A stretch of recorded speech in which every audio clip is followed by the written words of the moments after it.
Hello, everyone, and welcome to this special edition of Tuesday's Picture Profit TV episode that is live instead of pre recorded.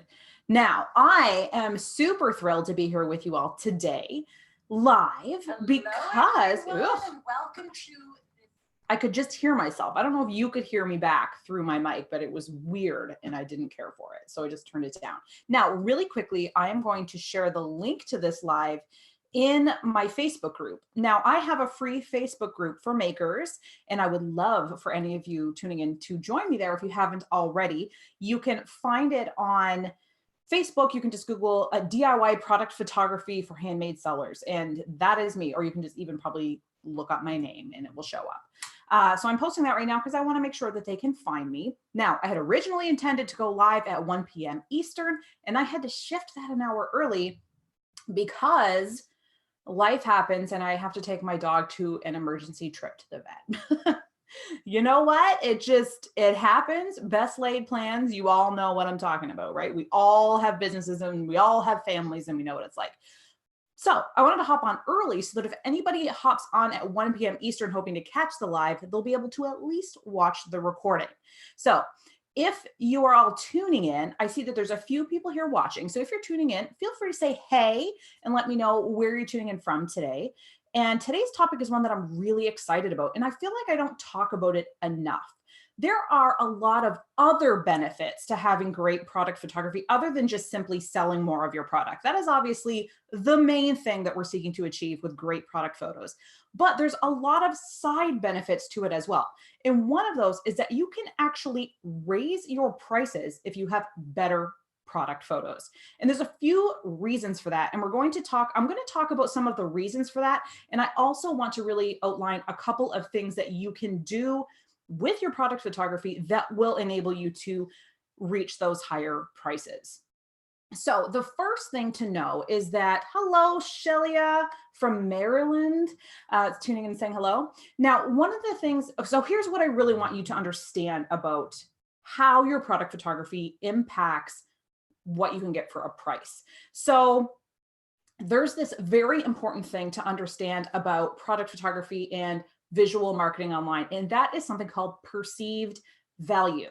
So perceived value is what a customer believes your product to be worth based on the information they're getting both subconsciously and literally from your product listing or from your social media channel, like from your Instagram or from your Facebook or whatever, and the kind of photos that you share there and things like that. So the higher quality your images are, the higher quality your logo is and your branding, the higher level these things are, the more shoppers are going to believe in the higher value of your product. You could have a really high end and expensive piece of jewelry, for example, that's made with really, really amazing materials and kind of like rare gems and all kinds of these things. And it could be worth $1,000. But if somebody comes upon your listing, even if they were to read the description and read that it had all of these amazing materials, if your product photos aren't great, if your branding isn't on point, you've got kind of like an old fashioned, like an old style logo, one that's not very modern. If you have a photo of yourself that's not professionally taken, if all of these pieces aren't in place, that person is going to get the impression that, well, maybe your jewelry is really high end. They aren't getting that perception from the way you're presenting yourself online. So they're perceiving your products to be lower quality than they really are. So if you have a great product, which I'm sure most of you do, you are all taking time perfecting your craft. I know that you all have beautiful, impeccably made products, and you want to be able to communicate that through your product photography. And it's imperative that you do, because if you can't, you will not be able to make sales. And I'm sure that some of you are experiencing this right now. And you may feel like, oh, I'm going to have to lower my prices because I just can't get these prices, even though, this is how much my stuff is worth and this is how much time I've put into it, et cetera, et cetera. But what you do need to do instead of lowering your prices is you need to elevate your product photos to the level where shoppers are going to perceive the value of your product as being higher. right? Being the high quality that it actually is. Your product, the quality of your product photos needs to match the quality of your product. It's very, very important in order to get those prices that you need to run a sustainable business. So if you happen to see, and every once in a while I get someone tell me, why is it that so and so on Etsy has terrible product photos, but they sell a ton of stuff? And my bet is that if you look at their pricing, it's probably extremely low. And it's probably going to be impossible for that person to actually have a sustainable long-term profit earning business. So don't feel bad. Don't feel like you're missing something in the big grand scheme of things. And you don't want to compare yourself to other people. You need to only compare yourself to yourself and how you can make your business better. So by increasing the quality of your product photos, you can increase how shoppers perceive your products, which means that they will be more willing to pay that kind of top dollar that you need to get for your products. Michelle asks, how would you photograph a headband so it doesn't look so boring? I would photograph it on a person, not a mannequin head. They're creepy. People don't like them. On an actual human in a lifestyle photo. Now, speaking of lifestyle photos, thank you, Michelle. That is one way that you can really up-level your product photos and ask for that higher price. People are more willing to invest in a product when they see it actually in action, when they actually see it doing the thing that it was meant to do, either being worn or hanging on a wall or as part of, if you sell soap, like by the bathroom sink, when you actually see it in context, a person is able to see it in their life. They're able to picture what it looks like doing the thing that it's meant to do, especially if it's something that you wear, like a headband or a bag or jewelry or a scarf or whatever. Being able to see that, how it hangs on a person, how it fits on someone's head, how it does whatever, how it looks with the hair, how you might style it, that helps a person to see it in the context of their own life. And it creates a psychological connection to that piece. Immediately, they're starting to think, I could wear that headband to this. I could carry this bag on my travels to this place that I can't wait to go. And they're starting to incorporate the idea of your product into their life. And that makes them a lot more likely to actually follow through with that purchase. So you are able to achieve some of these higher price tags when you put in the effort of doing lifestyle photos, which, yes, are more difficult. You have to find models, or you have to model yourself and figure out how to do that.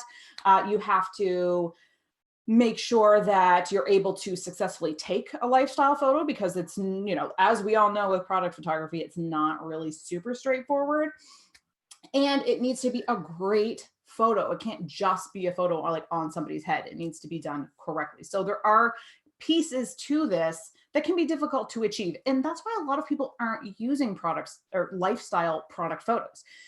But that means that if you put in that effort, if you put in that time, you will have an advantage over the others who are in your niche on Etsy or on Pinterest or on Instagram or wherever. People will be more drawn in to see your products because they'll be able to actually see them in action. And that's huge. And that is one of the ways that you can facilitate a price raise for yourself, for your products. You can start to ask those higher prices when you're giving people an extra ability to actually see it in context. You'll be able to achieve a higher price for your product. Now, another tip that I want to talk about in terms of asking for that higher price is the use of your props in styled photos. So not necessarily lifestyle photos, but just style photos like a flat lay or, just a styled upright photo. Make sure that the props that you are incorporating into your photos are high quality. So they should be as high quality as your product. You want them to rise to the level of your product. If you put in something that's lower quality, your product, the perceived value of it, will be lowered to the quality of that prop. I'm talking about your fake flowers, my friends. That is one of the big ones that I often see people using, and it just sends a very kind of like, just a message that you didn't take the time to go get real flowers for your product photography. And it's not even that hard. You can get flowers from your yard or from your neighbor's yard, or you can go to a florist and support your local florist. You can even go out to the woods and get some moss or some bark, depending on your brand, and kind of incorporating some of these pieces into your photography. Real plants will win over fake plants every single time. So absolutely take the time to invest in high quality props. And the same goes for, if you make greeting cards and you're going to put a pen in the image, don't use like a regular Bic pen from the dollar store or that you just picked up at Walmart and you have a pack of like 60 of them. Go with a nice pen, like a really nice styled pen that's a special pen that maybe has a cool design or something like that, because you are going to be incorporating that as a bit of a storytelling piece to this whole scene, right? If you have a nice flat lay, you have the card, you have a pen. If the story you're telling is, I grabbed this, Bic pen from the junk drawer to write this card, that person's not going to feel super motivated to spend much money on said card. That's like dollar store card kind of communication, right? But if we're talking like a nice pen, like a cool, like I have a really neat, I wish I could grab it right now, it's too far away, but I have a cool pen that's like, it's a marble design with rose gold wrapping on it. It's beautiful. If you incorporate that kind of pen into your photo, that is going to be a high quality prop, and that is going to communicate a high quality greeting card. And it's going to make people more compelled to pay maybe a little bit more because you're telling a different story. You're telling the story of the beautiful pen and you're picturing the beautiful office it was written in. And, you're getting visions of all these Pinterest perfect settings. And that makes people kind of more excited to buy the card and to use the card rather than just like regular old Bic pen.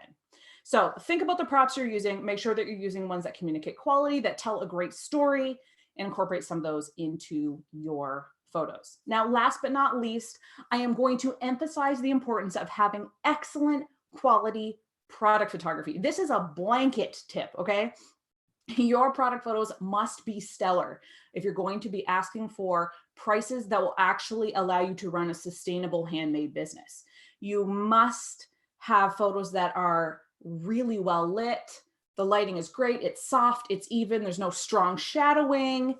There's no direct light. It has very soft, even, beautiful light. You want to have props that are not only high quality, but are arranged properly, that are telling a nice story, that are really supporting the product and making it jump out as being the star of the show. And you need to be able to edit your photos properly. So you don't want to over edit them, but you don't want to under edit them as well. There's a fine line you need to walk to make sure that your photos are polished, that they look professional, and that your product is represented as true to form as it possibly can be. That's so important when you're selling online.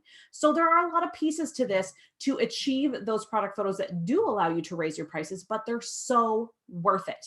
Now, the reason why I'm going live on my YouTube channel today and not doing a pre-recorded is because I am in the middle of a party for the open enrollment for my course, Snap, Sell, Succeed.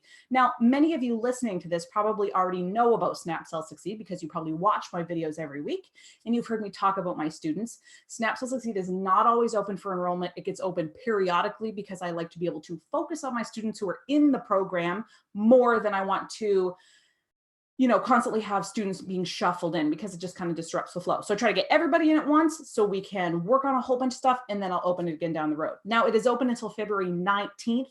If you want some of these amazing product photos like we've been talking about, if you want to learn more about how to take great lifestyle photos, how to do the editing, the styling, and the lighting, you're going to want to get yourself inside Snap, Sell, Succeed before it closes on February 19th. So you can head on over to amytakespictures.com/SSS and you will find all of the information you need there about Snap, Sell, Succeed. You can also chat with me. There's a little chat bubble down there in the bottom corner of the webpage, and I'm actually at the end of that. So if you want to write me, ask me any questions about the program, I'm more than happy to answer them. That's it for today, my friends. That is #1 YouTube Live. I will be back again next Tuesday for a YouTube Live. This has been fun. I kind of like doing the live YouTube shows. So maybe this will be something I do a little bit more often because it is kind of fun. Thanks for tuning in today, everyone. I had a blast. We'll talk to you soon. If you have any follow-up questions about this video, drop them in the comments. So make sure that you subscribe. This is what I say every week on my pre-recorded. It's no different. Make sure that you subscribe so that you get notification every time I release a new video, and I'll see you next week.